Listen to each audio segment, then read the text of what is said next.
Я да видя какво дадат по телевизията. Какво става, пичове? Аз съм The Joy Gamer.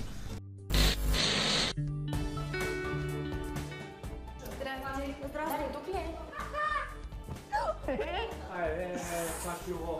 Три дни продажа през прозореца с спора. Директно. Стига де. Топо.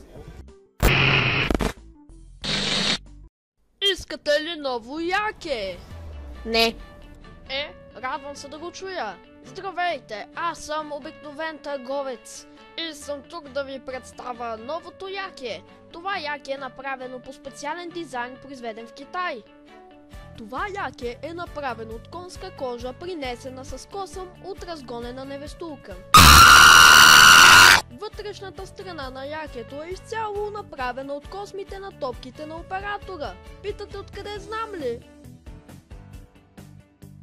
Ами никога няма да ви кажа, защото това е лична информация и никога не бих я споделил с никой, освен с оператора. А също така ще ме сложи до господаря на ефира, ако не я споделя. Чувствате ли се като пълен ташак? Спокойно, с това яке ще бъдете още по-голям ташак. Повярвайте ми, личното ви здраве зависи от това яке. Купете продукта ни, защото струва майка си и баща си, за да го пуснеме по BTV.